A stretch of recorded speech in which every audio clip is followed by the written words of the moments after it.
Hi, I'm Jay Link, President of Stewardship Ministries. Have you ever been asked the question, what's on your mind?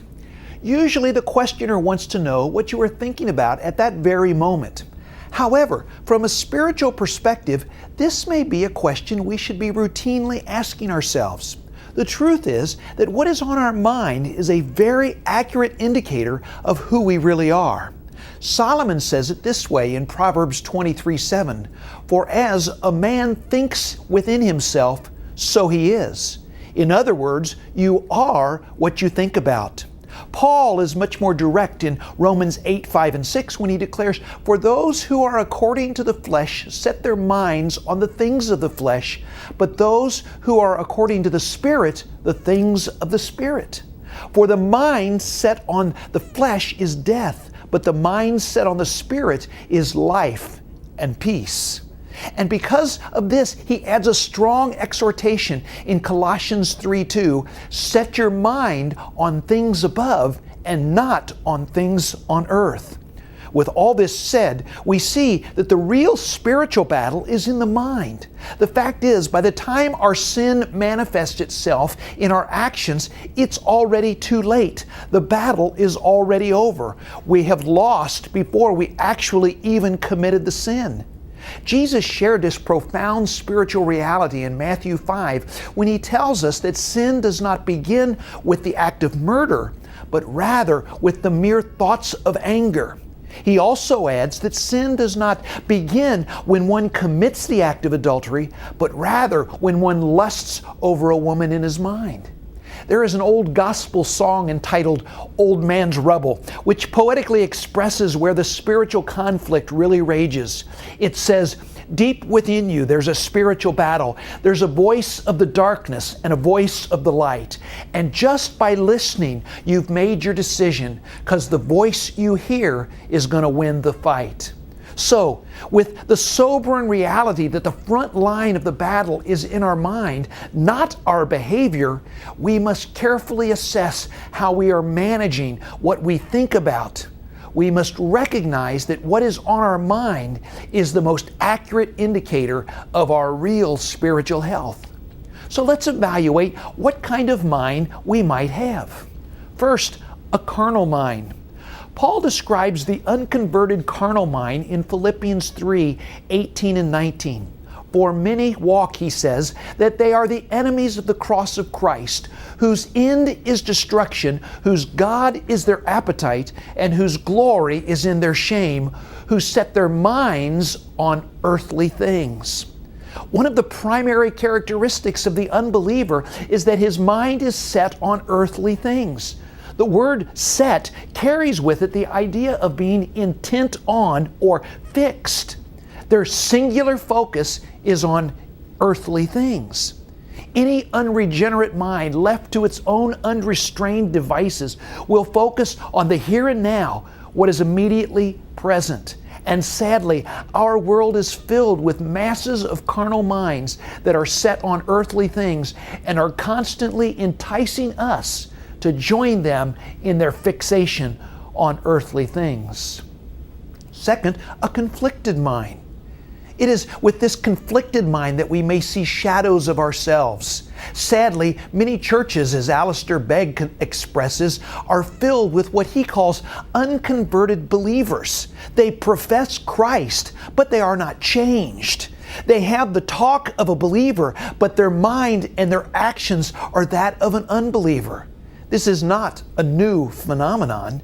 Do you remember when Jesus was informing his disciples of his pending death, and Peter, in his typical impetuous fashion, objected to such a possibility? In Mark 8:33, Jesus makes a striking statement to him. Jesus orders, "Get behind me, Satan, for you are not setting your mind on God's interests, but on man's." Peter, devoted as he was to Jesus, still struggled with a conflicted mind. His mind was flip-flopping between earthly things and heavenly things. And Jesus called him out when it had flopped on earthly things. James describes an unconverted believer in 1:8 as being double-minded, unstable in all his ways. The conflicted mind wavers back and forth from a carnal mind to a converted mind, making him unstable in all his ways. On Sunday morning, his mind is on spiritual things, and by Sunday afternoon, it is back on earthly things. He reads the Word, and his mind is on spiritual things. He then reads the newspaper, and it's back on earthly things. Back and forth, up and down, in and out. I fear that for far too many of us, this may be descriptive of our common state of mind, continually waffling between heavenly thoughts and earthly thoughts, a double-minded man, unstable in all his ways. Hence, Paul exhorts us to set our minds on things above and not on earthly things. You might ask, how can we possibly live in a material world and not find ourselves thinking about earthly things? It's not whether you are thinking about earthly things or not. It is rather how you are thinking about these earthly things that is so important. Do you think about earthly things within the context of heaven and eternity, or simply within the context of yourself, your own pleasure, and merely the here and now? We need to be continually in a heavenly state of mind, even while we are in the midst of earthly things. Third, a converted mind. Our goal must be to allow the Holy Spirit to take such control of our mind that regardless of what we are in the midst of, He is controlling our thoughts. Paul expresses this objective in 2 Corinthians 10:5 when he says, "We are destroying speculation and every lofty thing raised up against the knowledge of God, and we are taking every thought captive to the obedience of Christ." Every single thought captive. Paul lists for us what we should be filling our minds with on a daily basis in Philippians 4:8. He says, "Finally, brethren, whatever is true, whatever is honorable, whatever is right, whatever is pure, whatever is lovely, whatever is of good repute, if there is any excellence, and if anything worthy of praise, take inventory on these things." A young granddaughter sitting on her grandfather's lap asked curiously, "Grandpa, do you think I could live my entire life and not have a bad thought?"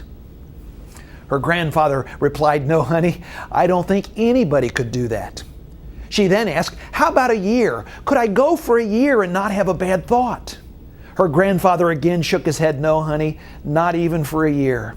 Persistently, she inquired, "How about a day? Could I go for a day?" Again, her grandfather answered sadly, "No, honey, I don't think you could even go for a day without a bad thought." Not giving up, the little girl pressed, "How about a minute? Could I go for 1 minute without a bad thought?" Her grandfather smiled and nodded approvingly and said, "Yes, sweetheart, you could go for 1 minute without a bad thought." Then, "Grandpa," she answered, "that's how I want to live my life, 1 minute at a time." Maybe that is how all of us should start living our lives, 1 minute at a time. I love Isaiah 26:3. It says, "You keep him in perfect peace, whose mind is stayed on you." The word stayed means something that is fixed in place or immovable.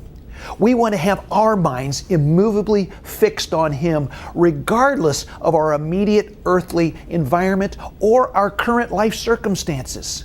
How can we successfully maintain a completely converted mind? The words of the great old hymn by Helen Lemmel reminds us, "Turn your eyes upon Jesus. Look full in His wonderful face, and the things of earth will grow strangely dim in light of His glory and grace." May we all keep our eyes and our minds fixed firmly on Him.